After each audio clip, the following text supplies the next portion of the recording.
Hello. Hi, everybody. Kayla Lords. John Brownstone. Of Loving BDSM, where we help kinksters like you have happy, healthy power exchange relationships. We are back with another quick tips, 5 things you ought to know. Let's try not to be quite so chatty. Look, it's about Good luck with that. It's about balance. The live streams and the podcast episodes are an hour and a half. These are 10 to 15 minutes. We're just, trying to expand our horizons and maybe actually see if we can be punchy. Like a rapid fire. Yeah, except bam, bam, what bam. I hate about rapid fire is that nuance gets lost. Well, so we're gonna try, especially since this topic is super important. Yeah. We are gonna talk about BDSM safety as a broad concept. We have talked about it on individual pieces in the past. I will link to all that stuff down in the description box if you want to dive deeper. BDSM safety, I think the definition is in the use of the words being safe while you get kinky. That means a lot of different things, and so that is what we're gonna touch on in this video. Okay. So I guess let's get started. All right. Number 1, all kink is risky. Even the quote safest kinks, air quotes around that, carry some risk. Right. It's really about what level of risk you can tolerate. So a spanking hand on butt is less risky than, say, knife play with an actual sharp blade, but both have their own potential risks for the people involved. Sure. There's physical risk of actual injury or harm. There's psychological, mental, and emotional risk for triggers and shame and the bad stuff that can come up when you sometimes play kink. Certainly in power exchange, there's a risk of one partner being a predator or using the other one when you thought you were in some kind of real relationship. So to ever say that all kink is safe or a specific kink is 100% safe is completely inaccurate. The thing that we have found is that what you have to do is figure out your personal risk tolerance. Right. And then go from there and play up to that point where you can still have some sense of safety while also recognizing the risks. And there's no way to say across the board, this is the risk tolerance and you're good. That's something that's unique to everybody. One person who is the type who can play on the edge and do actual edge play will be their tolerance will be completely different than the person who's like, you are allowed to touch me with feathers, ticklers, and maybe your hands, and that's it. Right. Both are valid and legitimate. Yes. Number 2, figure out your BDSM safety philosophy. SSC, rack, or prick.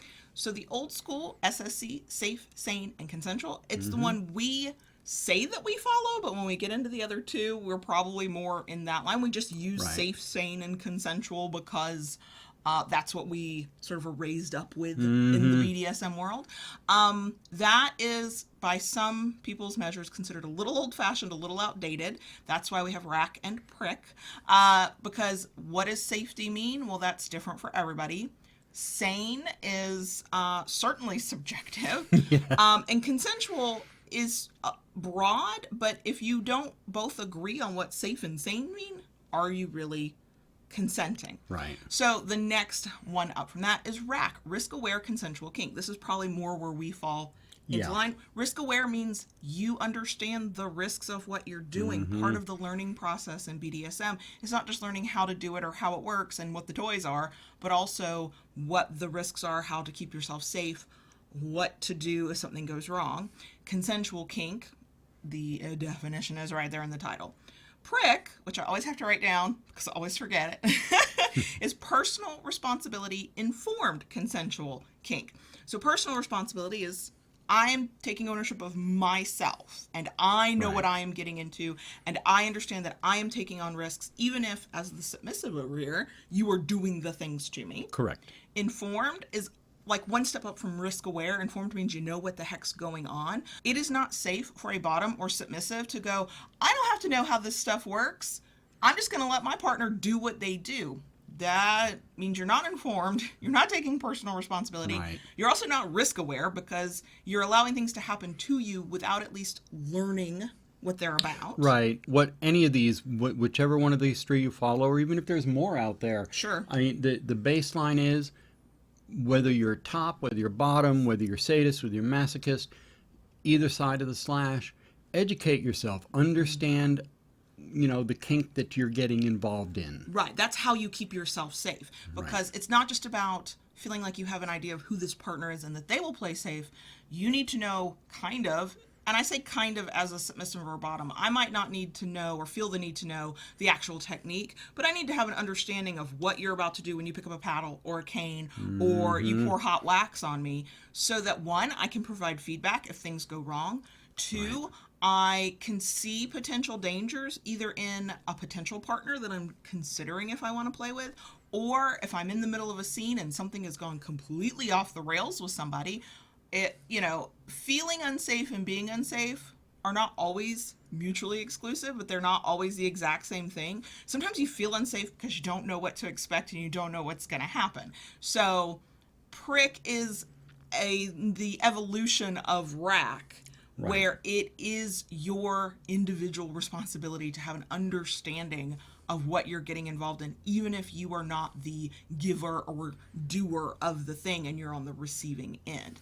I think, personal philosophy on this is pick the one that speaks to you, but also understand the different philosophies' limitations. Safe, sane, and consensual just feels comfortable to me to say because it is what I have heard since the very beginning. But when I think about how we practice our kinks, I guess I was wrong when I said a minute ago. We probably really do prick more than anything. Yeah. Because I am taking responsibility for myself. True. Even though I know you're committed to looking after me and taking care of me, because we're in this power exchange. Yep. Okay, number 3. Plan for things to go wrong. Yeah. Hope for the best, plan for the worst. Right. Regardless of how you play, things will go wrong. Remember Murphy? Yeah. Yeah. Murphy can and will raise his head at the worst possible moment. Whether there's something emotional, mental that you hit what we call a landmine or a trigger. That has happened to us. Luckily, we have not had any physical. Yes, thankfully. Knock on wood. At this point, but things can and will happen. So you have to kind of be prepared for that. When you're learning a new kink, when you're learning a new skill, when you're learning a new technique, part of the learning is learning what will go wrong and then what to do when something goes wrong. Ask anybody who's into rope bondage. They know, especially if they are an experienced practitioner, that injury can happen while being tied up. They know how they're going to get their partner out of that rope as quickly as possible. They know either what questions to ask or what to look for to make sure their partner is healthy and whole. And if they are the bottom, the really experienced people really know what to be on the lookout for. So yes, kink is meant to be fun and exciting and sexy and however you define it, but also something's going to go wrong. We talked in a past video about putting together a BDSM first aid kit, safety kit. Yep. Absolutely, that's part of it. Yes, let's focus on the good stuff in kink and fuckery. Please, please, please. But thinking about the safety issues and the risks and the precautions you have to take does not take away the fun of that. Quite frankly, being in the middle of a scene and something going horribly wrong in front of you is what kills the mood. Yeah. Not thinking about and preparing for what might go wrong and then it not happening. That's just safe BDSM play. That makes you a responsible kinkster. That makes you somebody that other people want to play with. So yeah, we can't skip that part. Okay. Number 4, don't rely on just a safe word. So safe words are big as part of BDSM safety. Not everybody plays with them, and I have opinions on that, and we have talked about safe words in the past. I'll link in the places. But if you are gonna play with a safe word, that can't be the only thing that stops play or a moment. We use check-ins. You will actually ask me, how are things going? And yes, that can be done in a sexy way. That can be done in a dominant way. As the submissive in the situation, it is my responsibility to speak up when I'm physically able to say if something is wrong. Again, not ruining the mood if I say, that was too much, or, oh, this is too tight. Ruining the mood is me passing out in mid-scene and then getting seriously hurt. If I am unable to respond, we stop. Right. So it's like, yeah, I didn't give a safe word, but if you try and do a check-in and I actually don't answer you back. That's a red flag to me. That means things need to pause for a minute or completely stop. Right. And why? Because I now can't speak up for myself and advocate for myself and let you know when something goes wrong. I mean, yeah, with us, we have played together so much. I have an in on her body language, on the sound she makes. So not that I'm infallible, but I can pretty well pick up on where you're at in those times. And there have been a couple times through the years where your body language, the way you've acted during a scene, was suspect to me, and I called an end to everything. Sure. And sometimes it's really just a pause. You just stop to really make sure the other person's with you or to adjust something. And sometimes, yeah, the scene is over. But if you end the scene early, yes, it can be disappointing, but it means that you're both in a good position to maybe play again later. Correct. Yeah, go out on this scene and just ruin a person, they may never play with you again. Right. They may never be able to play with anybody again. Period. Yeah, exactly. Everything might stop from here on out forever. Or we can be a little cautious and go, okay, I'm gonna put a pause here, even though I haven't heard a safe word. Check in and then go from there. Okay, and that brings us to number 5. If you feel unsafe, don't play.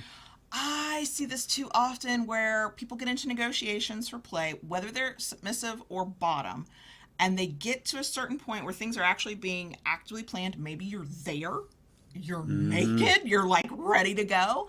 And even though they don't feel safe or something feels off or their spidey senses are just tingling in some way, they keep going because, for a lot of reasons, but a primary one is because they think, oh, well, I can't back out now. We got this far.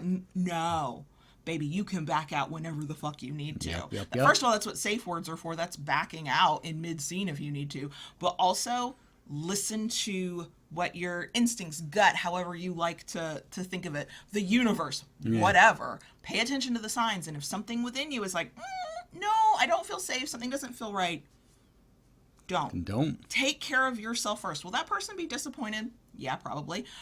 If they fly off the handle, get frothing mad, and act like an ass, I think you've gotten some information you needed. A safe BDSM player might be disappointed, but they're going to go, okay, can we work through this? Can we try another time? What do I need to do to help you feel safe? Quite frankly, doms and tops, you get to do this too. If something happens and the person you're supposed to be topping walks into the dungeon and you're like, whoa, they are not in a place where I feel safe playing with them, you get to back out. We have a personal rule that we do not play while intoxicated. No. You might have that rule too, and yet your bottom waltzes in the door or staggers in, roaring drunk, high out of their mind, whatever, and you're like, I do not feel safe doing this because this is not how I play. You get to call that off. That is looking out for everybody's safety, but certainly your own. Yep. This topic makes me ranty. I know.